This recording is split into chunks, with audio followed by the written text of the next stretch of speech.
So hello everybody, welcome to my channel again. Today I am on my hiking tour to a bivouac zone in this forest, and for this occasion I am using my new Mammut Lithium 40 backpack.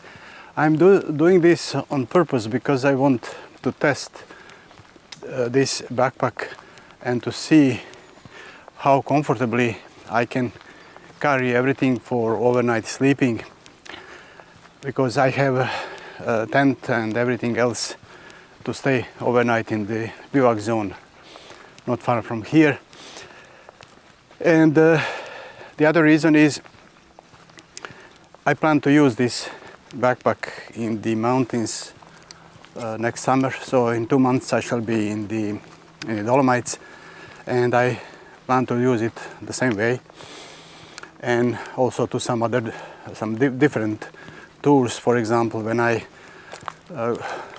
take long day tours with Ferrata equipment, for example, or when I take overnight tours where I stay in some bivouacs in the Alps. So this will be a test. So far, so good. I have packed everything, and you can see the backpack. I practically didn't attach anything from outside except my hiking poles. The tripod which I'm using right now to keep my camera was in my other pocket.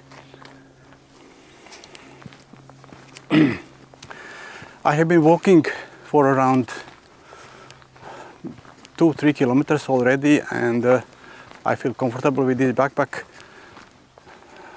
I have probably another kilometer till the bivouac zone, and then I shall stop and show you what exactly I have in the backpack, so that you can get some idea with your equipment and to compare with the tours that you plan to do. If you are not familiar with this brand, you may be surprised. Mammut as a brand has been around since 1862. It's simply incredible. I don't know any other European brand that has been around for a longer period of time. Deuter, for example, started in 1898. So imagine. This is a Swiss brand, and I also want to point out that I was really pleasantly surprised with their shipping service. The backpack arrived incredibly fast. I actually checked on their site, and they say that shipping is usually within 3 to 5 days, and if you order things above €50, you get shipping for free. If it is below that value, you pay less than €6, if I remember correctly. So I'm really impressed. I have now still to walk for another half an hour, and then when I stop in the bivouac zone, I shall show you the features of the backpack and also what I am carrying right now in it. So I'm now here in the camp, and I'm going to show you the features of this backpack. I hope you can see it clearly. I have sun from this side, so I'm not sure completely really.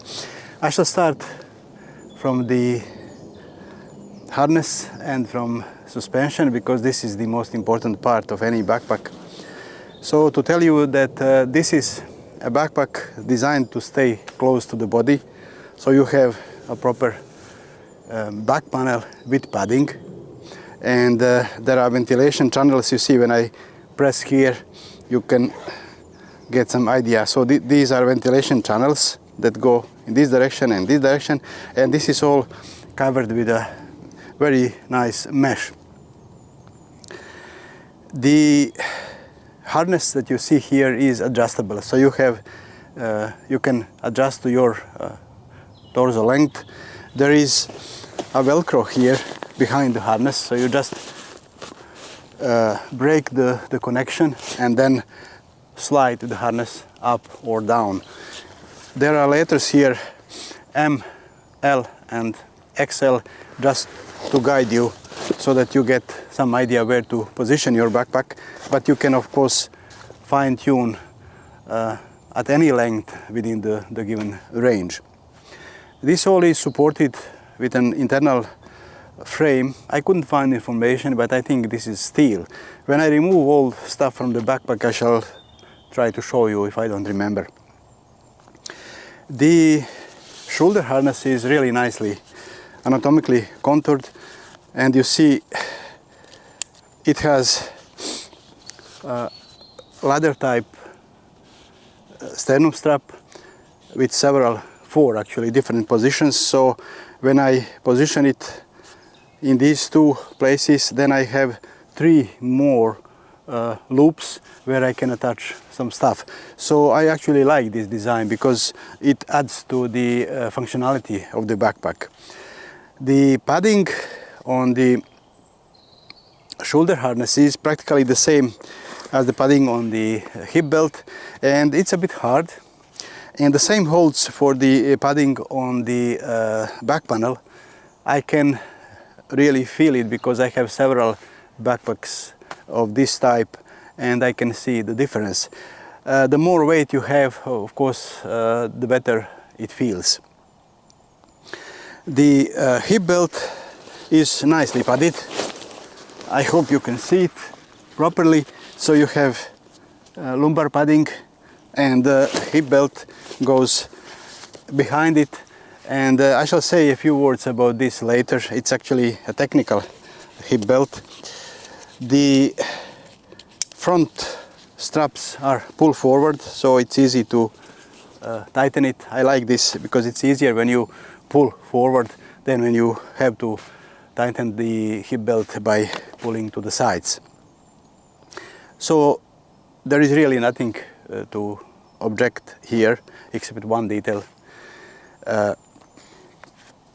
For me, this hip belt works perfect, but I'm pretty sure that for larger people with a body, larger body, these hip fins are will be too short. So if you plan to buy it, and if you are a bigger person, try first to try the backpack somewhere in a shop, and then you can order it online as well. The backpack has 2 access points, so you have classic lead and a collar underneath it. It's interesting that the lead is removable, but with buckles, so you can remove it very easily. You see, and it's released. This is part of the technical features of this backpack. The other access point is the bottom compartment, where you have separate zippered compartment, and there is a divider in between. I shall show you it later more about this. So 2 access points. The backpack is also hydration compatible. You have a port here, and inside there is a sleeve with a hanger for a water bladder. You can put the pipe on any of these shoulder harness sides because there are loops on both sides. Now to say a few words about pockets. This backpack has them many, actually 9 of them. So the lead has 2 pockets. One is here, zippered pocket on the top, and there is another one on the other side, underside of the lead, again zippered. 2 pockets so far. Then there is this huge front pocket. It's really huge and very interesting. It is connected with these side straps, so you can release it easily. Here I have now my beanie and my waterproof stuff.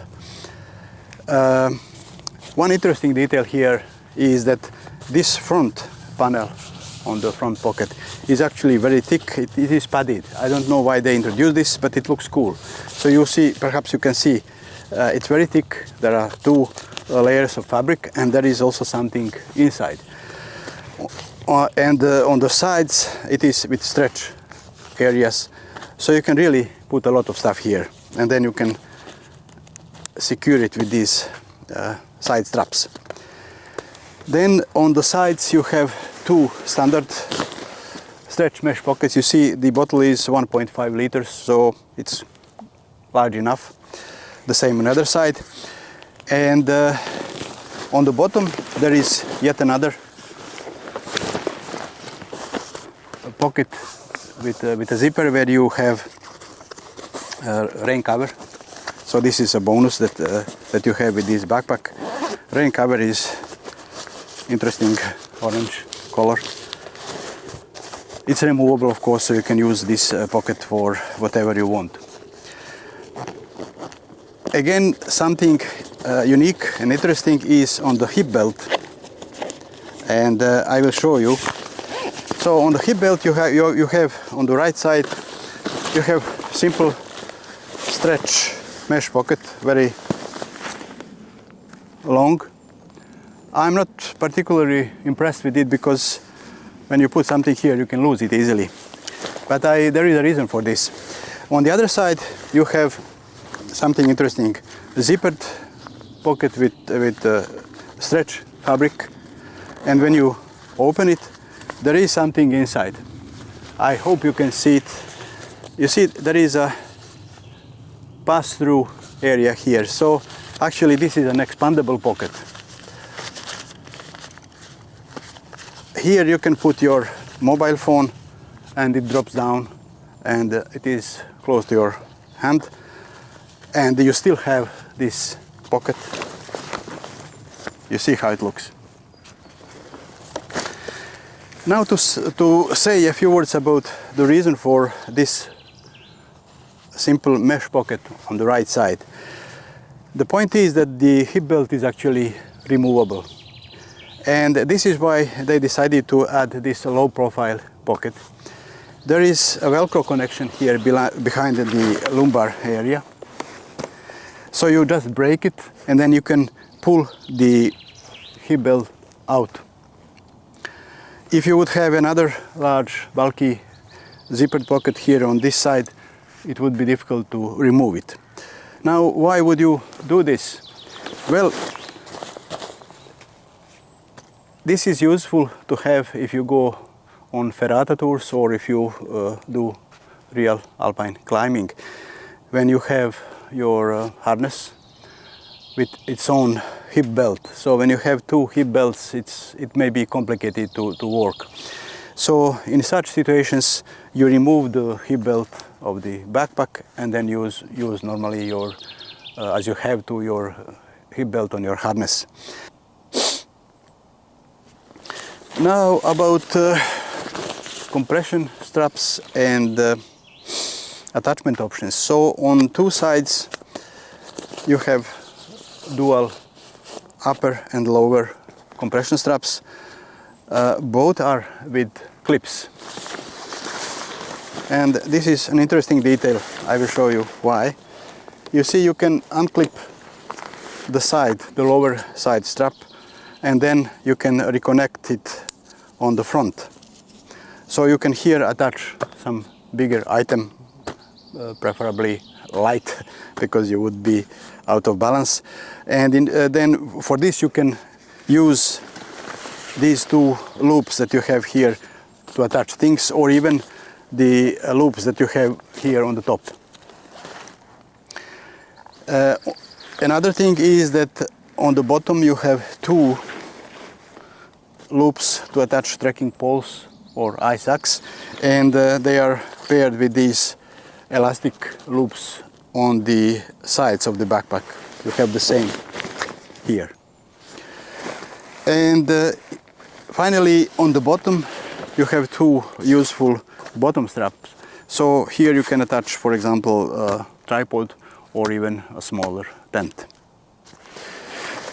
I think I didn't forget anything important. Well, one thing. There is this mysterious loop here on the back of the backpack on the top. I have no idea why they introduced it. It is in such a color. It should be important for something, but I cannot understand what's the purpose of it. If somebody knows, please let me know. So now you can see the stuff that I have in the backpack. It's still not empty. I have some stuff here in the top pockets on the lid. But anyway, so I have a sleeping bag from Crew Outdoors. I compressed it nicely so it fits in the bottom compartment of the backpack. Then I have my Ferrino Light Tent 1 poncho, 4-class inflatable pillow. This is self-inflating sleeping pad. I have here my lunch box, coffee pot of course, water and jacket, camera and everything, beanie, gloves and so on. So you see, it was everything inside. I didn't have to use to attach anything from outside, except the tripod that I put in one pocket and the bottle in other one. So for overnight sleeping outdoors, this size is good, dependent on what you plan to do and on the season. All this stuff that I have here is not really expensive. Just to know, if you buy really expensive things, they are more compact and lighter, of course, and then you will have plenty of space in the backpack. These are really inexpensive things. I don't even remember this Ferrino tent, how much I paid, because it's very old. It has been on the market for probably 15 years or so, and I have it for 7, 8, maybe even more. Crew Outdoors sleeping bag is below $60, I think. It's in synthetic, actually, with a really interesting, unique insulation. This self-inflating pad is also nothing expensive. So just ordinary stuff, and it fits inside. Now to show you the inner of the backpack, as I promised. This is the bottom compartment. Zipper, the opening large enough, and here is the cinch cord on the divider. So you can open it, of course, and then use everything as one big inner compartment. The main compartment, I will show you if I can. So this is how it looks. Hopefully you can see from inside. There is a sleeve here for water bladder, hanger, and here you have access to the frame. It is with Velcro, so I shall open it and to show you the frame actually. So you see, this is what they call V frame. It has two elements that go to the bottom, and the weight is actually transferred here to this zone in the lumbar padding. The backpack is stiff but elastic, and it doesn't work against your body. It's really nice design. You see what I can do with it. And then maybe just to show this front pocket, it's now empty, so you realize how much volume it offers. You see from this side, even when the backpack is full, the sides of the pocket are stretchy, so you can carry a lot of stuff here. I think this would be all that I wanted to say today. I shall go with this backpack in the mountains, and then I shall have another review after using it there. I plan to do several different types of tours where I shall carry also ferrata equipment instead of tent, and sometimes to sleep in bivouacs without tent but with the rest of the sleeping equipment, of course, in the backpack. So stay tuned. I shall have another video in 2 months probably. Thank you for watching. See you next time.